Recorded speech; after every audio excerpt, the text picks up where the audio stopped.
Alright, let's make a quick organizational chart in Microsoft Word 2010 here. Go to Insert and Smart Art. We're going to select Hierarchy, and you can do whatever you want, but I think this one works about the best for an organizational chart. Okay, so here we are. It puts in some basics, starts you out with 4, and let's go here. Whoops. It's easier to work over here on the left side, this little box. I'll show you why here in a second, but just make a name here. If you hold down Shift Enter, it goes down to the next line. We're going to say CEO. There we go. Now this one, if you notice, this little symbol has a little, it's like a little arrow, almost with a dot. It's branching off here. These next ones are just dots, and they're down below. So all you have to do to make a new one is let's do this name here. Let's type a name in. You just press enter, and we're on this one over here. So it created a new created a 4th member here, and then we'll put name here. Press enter again, and then hit tab. Makes one under him. You hit enter. Oops. Put a name. Keep pressing enter. It just keeps making them, and then you can enter again. This guy can have people under him. It's pretty easy to do. Hit tab there, and then all you do is press enter again. This guy needs some people under him. Tab. This guy does too. Enter, tab. Just doing Control V to paste it. Okay. Let's see what it looks like. Print preview, and you can zoom in. Looks like this. Doesn't look too pretty, but the info's there. So let's say if you want to change the text size, you just press Control A. There we go. And go up here. I'll make sure in the Home tab and select your font. We'll just use Arial and 10. That'll work. Now let's make this thing a little prettier. Go over here to View. That's not it actually. It's Design. Once you click on this, and then you can select the design you want. There's quite a few to choose from. We're going to select, let's do this one. You hit Print Preview to see what it looks like. It's nice and easy. Click in the box. You can make them each box bigger. This one bigger. You right click. You can change the background color. Yeah, let's make this one bold. You make it 14.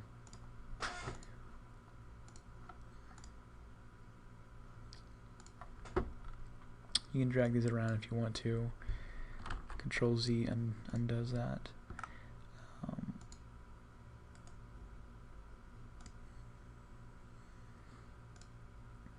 I'm just playing around. You can right click and add shapes also, or you can do it from over here. That's pretty much it, just to make a basic org chart. It's pretty easy to do. And if you need to change your margins, if you get this thing kind of big, sometimes it's hard to fit on one sheet. You can lower your margins over here, custom, or just one of these other narrow ones, and it'll give you more room in the page.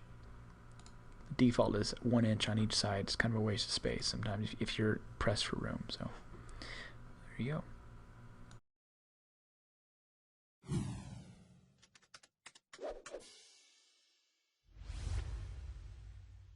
Hello again, and welcome back to our course on Word 2013.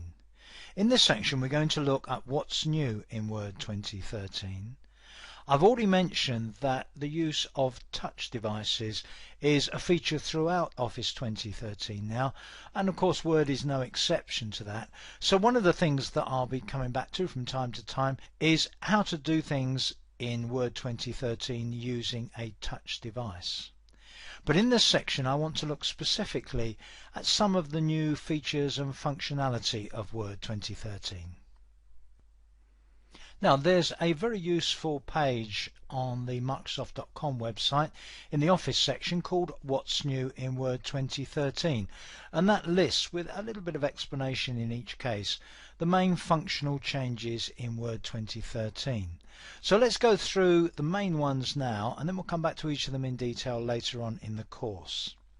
Let's start with New Read Mode, and this is a new mode that's available in Word whereby virtually all of the, if you like, the clutter, the commands and so on are removed from the screen and make it behave much more like a sort of a book reader. Now many of you can probably guess where the idea of this has come from and why Microsoft are promoting this approach to using Word. But as you'll see later on, it's actually a really good feature, because apart from the fact that you can just sit and read a document with it, you can also have certain tools still handy, such as things like searching on the web, translating and so on. That's a very useful new mode in Word. Now if you've used Word before, you'll be very familiar with zooming in and out to either look at something more closely or to get a broader zoomed out view of a page or a couple of pages or whatever. Object zoom is a new feature which gives you a very quick way of getting close up to something. So perhaps you want to look closely at a picture or the contents of a table where perhaps the text is quite small. Object zoom lets you zoom straight in close up to something, and then when you finish looking at it close up, you can just tap outside the object and zoom back out to where you were before. So another useful new feature within Word 2013. Now of course much of the emphasis with Word 2013 is on catering for online storage of documents, saving them in the cloud, specifically on Microsoft SkyDrive. And one of the situations people are in, particularly when they store documents in the cloud, is if you're working on a remote version of a document, it's stored online, and you may well be using different devices in different locations at different times of the day yourself. So let's suppose you have a PC at work, you may use a laptop when you're visiting customers, you may use a different device when you're at home. When you come to access an online document, a new feature called Resume Reading in Word 2013 enables you to carry on with the document exactly where you left off. And that's a great feature, particularly if you're dealing with a long document and maybe you just want to make sure that you haven't got to spend several minutes finding where you are before you can carry on reading and perhaps reviewing a document.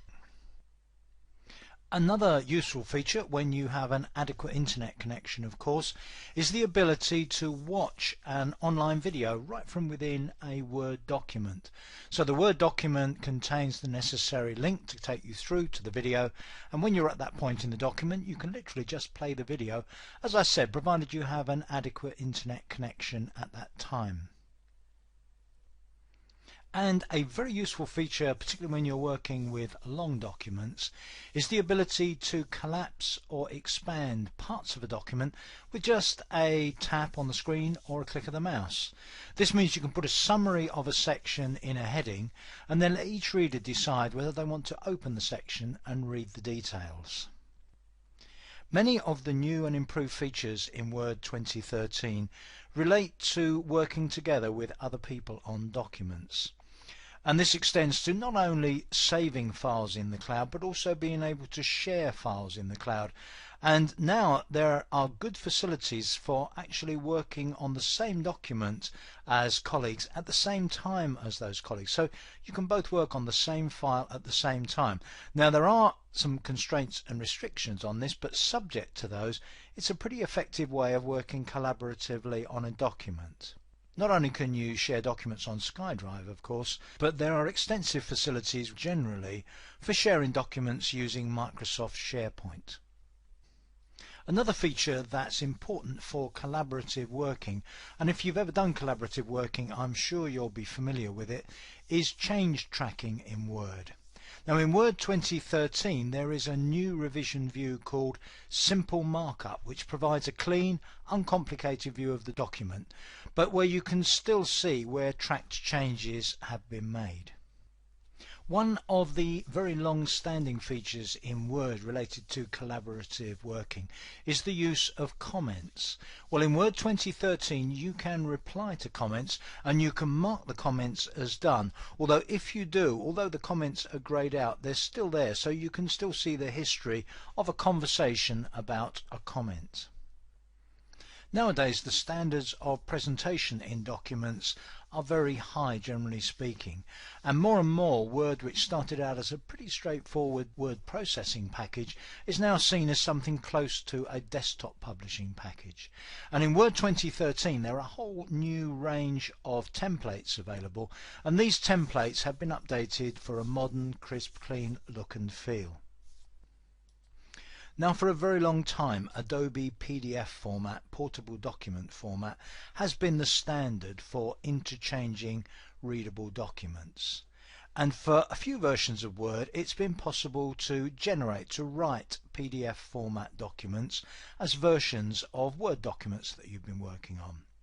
Well, in Word 2013, you can actually now open PDFs and you can edit the content. Now, many of the features you use in Word are available. There are constraints and restrictions that we'll go over later in the course, but basically this is the first time that you've been able to open and edit PDFs.